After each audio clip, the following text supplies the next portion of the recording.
শেষে বলবে কোনো কাগজপত্র দরকার নেই, সাইডে গিয়ে লুঙ্গি তুলে হয়তো ওরা প্রমাণ করবে কাটা কি গোটা। যা আমরা দেখতে পাচ্ছি, আধার কার্ড, ভোটার কার্ড, মাধ্যমিকের অ্যাডমিট কার্ড, কোনোটাই যখন তাদের কাছে গ্রহণযোগ্য নয়, তাহলে কিসের গ্রহণযোগ্যতা রয়েছে? এবারে লুঙ্গি তোলার প্রসেস শুরু করতে হবে, এছাড়া ওদের আর কোনো রাস্তা নেই। পশ্চিমবাংলায় এসআইআর করতে গিয়ে যে ধরনের পাবলিককে হয়রানি হতে হচ্ছে, যেটা বিহার এবং অন্য রাজ্যে হয়নি, কারণ হলো বিজেপি এখন টার্গেট করেছে পশ্চিমবঙ্গকে, যে যেন তেন প্রকারে পশ্চিমবঙ্গে তাদের ক্ষমতায় আসতে হবে। তারা ভেবেছিল যেহেতু বাংলাদেশ কাছাকাছি, যেখানে বাংলাদেশি মুসলিম আছে, রোহিঙ্গা মুসলিম আছে, তাদেরকে আমরা তাড়াবো, এই বলে তো এসআইআর খুব ঢাক ঢোল পেটালো। এখানে বিজেপির কিছু চামচা আছে যারা তৃণমূল দল থেকে জার্সি পাল্টে বিজেপি গেছে, ইডি সিবিআইয়ের ভয়তে, যেমন শুভেন্দু অধিকারী বা আরও যারা আছে, ওরাও তো বিশাল ঢোকঢাল পেটালো যে সব বিজেপি এই বাংলাদেশি মুসলিম রোহিঙ্গাদেরকে তাড়িয়ে দেবো। কিন্তু যখন বাংলাদেশি মুসলিম পেলো না, রোহিঙ্গা পেলো না, এখন কি করবে? উপায় তো নেই। তখন বাধ্য হয়ে বিভিন্ন রকমের ইস্যু নিয়ে মুসলমানদেরকে হয়রানি করছে। আমার চিঠি এসেছে, তাতে লিখেছে যে একজন, আপনি যাকে পিতা বলে সম্বোধন করেছেন, আরও 6 জন তাকে পিতা বলে সম্বোধন করছে। এটা তারা সংশয় প্রকাশ করছে। আরে ভাই, মুসলমানদের 6টা 8টা 10টা তো বাচ্চা আছে, শুধু মুসলমানদের নয়, যেটা বিভিন্ন মিডিয়াতে আমাদের বিভিন্ন সেকুলার লিডাররা বলে আসছেন, যে রবীন্দ্রনাথ ঠাকুরদের ব্যাপারটা দেখুন, স্বামী বিবেকানন্দকে দেখুন, তারা কয় ভাই বোনে ছিল। ইভেন অমিত শাহ যে স্বরাষ্ট্রমন্ত্রী, তারা 6 ভাই বোনে। নরেন্দ্র মোদীর ব্যাপারে গুগলে সার্চ করে দেখলাম, তারাও 6 ভাই বোনে। আরে ভাই, তোমাদের যদি 6 ভাই বোন থাকতে পারতো, মুসলমানদের থাকবে না? মুসলমানদের তো বেশি করে থাকবে। বেশিরভাগ হিন্দু ভাইরা 35-40 বছর বয়সে বিয়ে করছে, তখন তাদের মালাই চাকি শুকিয়ে যাচ্ছে, বেশি 2-3টে বাচ্চা নেবে। আর মুসলমানরা 20-22 বছরতে বিয়ে করা শুরু করছে, তো তাদের 4-5-6টা বাচ্চা হবে ভাই। ফলে বাচ্চা বেশি কি কম, বাপের থেকে ছেলের বয়স কম কি বেশি, এটা তো মূল্যায়নের কথা ছিল না। নির্বাচন কমিশনের কথা ছিল তারা বিদেশি কিনা, বাংলাদেশি কিনা, রোহিঙ্গা কিনা। 2002 সালে ভোটার লিস্টের নাম থাকলে অথবা বাবার নাম থাকলে তার প্রবলেম নেই। সব প্রমাণ পাওয়ার পরে আজকের নামের ভুল, কোথাও 5-6টা বাচ্চা, কোথাও বাপের থেকে ছেলের বয়স কম। এরে ভাই, এরকম করলে তো আরও অন্যভাবে তুমি করো। এখানে তো ভোটারের সাথে সম্পর্ক কি আছে? আমার নামের ভুল থাকতেই পারে। মোট কথা হলো, বিজেপি এরা আরএসএসের একটা শাখার সংগঠন, পলিটিক্যাল গ্রুপ। এরা যেন তেন প্রকারে বাংলায় এরা ক্ষমতায় এসে বিভ্রান্তি তৈরি করবে। এখন যেটা আমার মনে হয়েছে, স্বাধীনতার সময় যেমন জাতি ধর্ম বর্ণ নির্বিশেষে এই ব্রিটিশদের বিরুদ্ধে আমরা লড়াই করেছিলাম, সেই সাদা চামড়ার ব্রিটিশরা তো দেশ ছেড়ে চলে গেছে, তাদের রেখে যাওয়া কালো চামড়ার অবৈধ সন্তানরা এখনও ভারতবর্ষে রয়ে গেছে, যারা ভারতবর্ষের স্বাধীনতার সময় না রক্ত দিয়েছে, না শ্রম দিয়েছে, না আন্দোলন করেছে।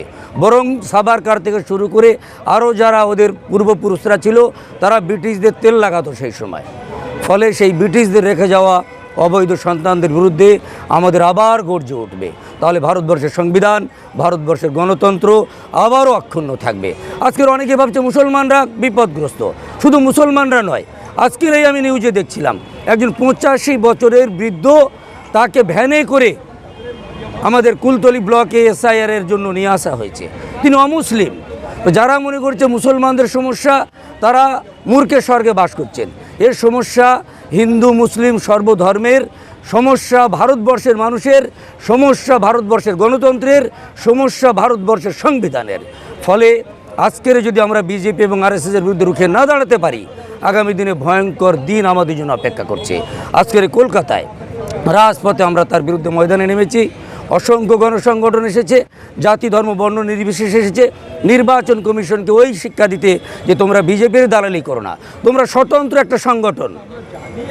তার মানে নয় যে যা খুশি তাই করতে পারো, মানুষের ভোট অধিকার আছে, তোমরা মূল্যায়ন করো আমরা বাংলাদেশি কিনা, তার একটা নির্দিষ্ট মাপকাঠিতে মাপো।